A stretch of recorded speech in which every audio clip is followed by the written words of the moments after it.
देश की बढ़ती आबादी का ठीकरा मुसलमानों पर फोड़ा जाता है। ये कहते हैं कि मुसलमानों की औरतें बच्चा देने की मशीन है। ये कहते हैं कि मुसलमान पुरुष 2-2 3 शादियां करते हैं और 12-12 बच्चे पैदा करते हैं। लेकिन अब क्या होगा कि अंधभक्तों के पापा 51 साल की उम्र में तीसरे बार पिता बनने वाले हैं। अब क्या होगा और कैसे मुसलमानों को निशाने पर लिया जाएगा, और कहां है वो लोग जो बढ़ती जनसंख्या का ठीकरा मुसलमानों पर फोड़ते आ रहे हैं, और कहां है वो लोग कि जब जब जनसंख्या नियंत्रण कानून का जिक्र होता है तो उन्हें लगता है कि हम मुसलमानों को चोट कर रहे हैं, उन्हें लगता है कि हम मुसलमानों को नुकसान पहुंचाएंगे। अब आप इस तरह से कैसे मुसलमानों को नुकसान पहुंचाइएगा जब आपके लोग ही 3-3 4-4 बच्चा पैदा कर रहे हैं, जब आपके लोग ही 9-9 बच्चे पैदा कर रहे हैं। एक बीजेपी का विधायक जो खुद ही 9 बच्चे का बाप है और वो जनसंख्या नियंत्रण कानून की बात करता है, वो बेशर्मी की हदें पार करके ये कहता है कि भारत की बढ़ती जनसंख्या की वजह मुसलमान है।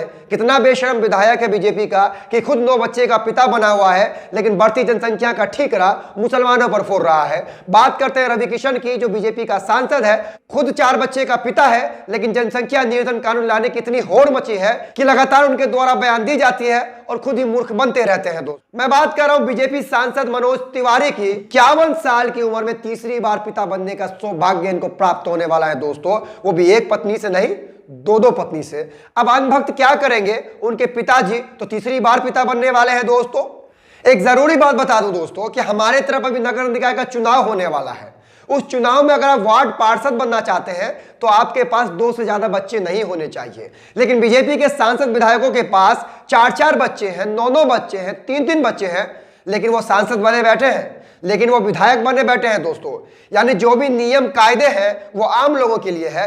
अगर आपको एक वार्ड पार्षद बनना है मामूली सा, तो आप 2 बच्चों से ज्यादा बच्चे पैदा नहीं कर सकते हैं। लेकिन अगर आप बीजेपी के सांसद हैं, लेकिन अगर आप बीजेपी के विधायक हैं तो आपको छूट है कि आप 9 बच्चे पैदा करें या 4 बच्चे पैदा करें या 3 बच्चे पैदा करें। दोस्तों, ये कैसा कानून देश में चल रहा है। दोस्तों, आप जरा बताइए दोस्तों कि बीजेपी के इरादों पर जब बीजेपी के नेता ही पानी फेर देंगे तो बीजेपी के जो इरादे हैं वो मजबूत कैसे होंगे, और किस तरह से जनसंख्या नियंत्रण कानून आएगा और कैसे आम लोग इस कानून का पालन करेंगे। आगे कुछ और जानकारियां दूंगा जिसे जानने के बाद आपको बेहद हंसी आएगी दोस्तों, लेकिन समझने वाली बात है कि किस तरह से ये लोग कानून भी बनाते हैं या ये लोग कानून भी तोड़ते हैं, किस तरह से ये लोग नियम भी बनाते हैं, नियम भी तोड़ते हैं। आगे मैं खबर बताता हूं, उससे पहले मेरे बारे में जान लीजिए। मेरा नाम है फखरे आलम फारूकी, आपको न्यूज पोस्ट देख रहे हैं। 2 गुजारिश है, एक तो न्यूज पोस्ट लाइव को भी फॉलो कर लीजिए, इसके अलावा इस वीडियो को इतना शेयर कीजिए कि जनाब योगी आदित्यनाथ जी के पास ये वीडियो चला जाए, उनको मालूम पड़ जाए कि उनके सांसद विधायक क्या कर रहे हैं, उनके सपना को चकनाचूर कर रहे हैं। आज ही की खबर है दोस्तों, मैं ट्विटर पर पढ़ रहा था, ANI ने छापा है। असल में ये बीजेपी के जो मुख्यमंत्री हैं असम के, उन्होंने मुसलमानों पर तंज कसते हुए कहा है एक व्यक्ति देश में 2-3 शादी कर लेता है, आप क्या करेंगे इतनी शादी? देश में अगर हिंदू एक शादी करता है तो बाकी धर्म के लोगों को भी एक ही शादी करनी पड़ेगी। इसलिए मैं आज ये बोलता हूं कि देश को समान नागरिक संहिता कानून चाहिए। असम के मुख्यमंत्री हेमंत बिस्वा शर्मा आगे कहते हैं महिलाओं का सम्मान होना चाहिए। घर में अगर एक बेटा और एक बेटी है तो दोनों को एक समान अधिकार मिलना चाहिए। देश में समान नागरिक संहिता चाहिए और ये केवल भाजपा ला सकती है, कांग्रेस नहीं ला सकती है। क्या माना है इस बयान को? ये बंदा कह रहा है कि हिंदू एक शादी करता है तो दूसरे लोगों को भी एक ही शादी करना चाहिए। अब जरा बताइए तो मनोज तिवारी ने कैसे दूसरी शादी कर ली? एक शादी किए, पत्नी को छोड़ दिए, फिर दूसरी शादी करके फिर बच्चा पैदा कर रहे हैं। इस मुख्यमंत्री को कौन बताए? भाजपा के लोग खुद ही कानून बनाते हैं, खुद ही तोड़ते हैं, खुद ही बड़ी बड़ी बातें करते हैं, खुद ही फिसड्डी साबित हो जाते हैं। दोस्तों, एक तरफ भाजपा का मुख्यमंत्री ये कह रहा है कि हिंदू एक शादी करता है इसलिए सबको एक शादी करनी चाहिए, दूसरी तरफ मनोज तिवारी पहली पत्नी को छोड़ के दूसरी शादी करता है, तीसरी बार बाप बनने जा रहा है। आगे ये बंदा कह रहा है कि महिलाओं का सम्मान होना चाहिए। घर में एक बेटी और एक बेटा है तो दोनों को समान अधिकार मिलना चाहिए, समान इज्जत मिलनी चाहिए। अब जरा बताइए ना कि जब मनोज तिवारी जी को 2 बेटियां ऑलरेडी थी तो तीसरे बच्चे को जन्म देने की क्या जरूरत थी?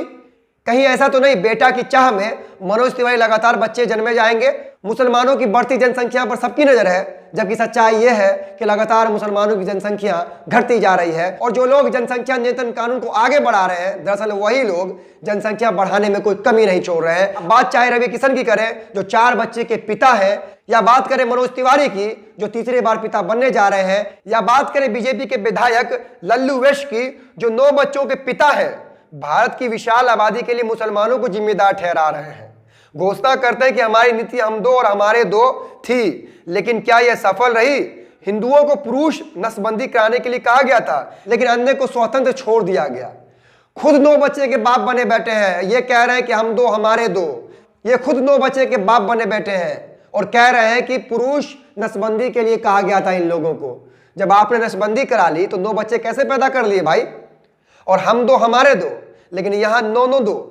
अब जब से मनोज तिवारी के पिता बनने की खबर सोशल मीडिया पर आई है, बहुत सारे लोग अलग अलग तरह से बात कर रहे हैं। कुछ लोग मजे भी ले रहे हैं, कुछ लोग नहीं, बहुत सारे लोग मजे ले रहे हैं। कह रहे हैं कि भाई 51 साल की उम्र में तीसरी बार पिता बनने की क्या जरूरत थी इनको?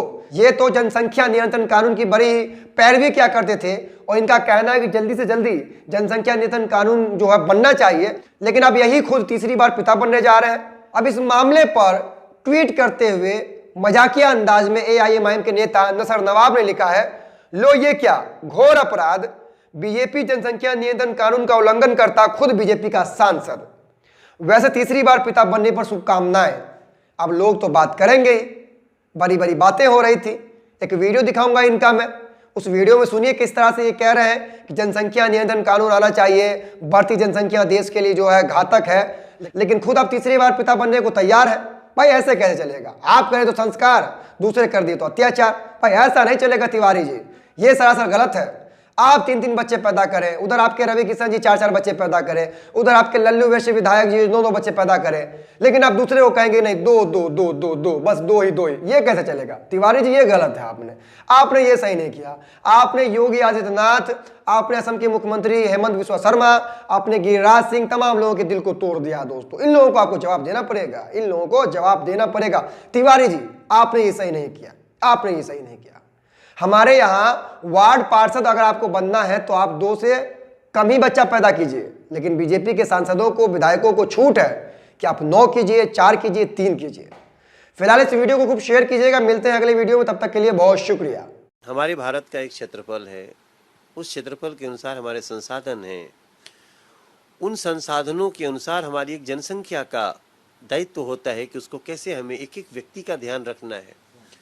ऐसे में आज निश्चित रूप से भारत की जनसंख्या और कुछ और देश हैं जिनकी जनसंख्या असंतुलित हो रही है, जिससे हमें अपने देश के नागरिकों का प्रति नागरिक जो कर्तव्य है, जो सुविधाएं हैं, इंफ्रास्ट्रक्चर है, वो देना एक चुनौती बन रहा है। वो तो नरेंद्र मोदी जैसा प्रधानमंत्री कि जिन्होंने करप्शन के बहुत सारे छेद बंद किए और आज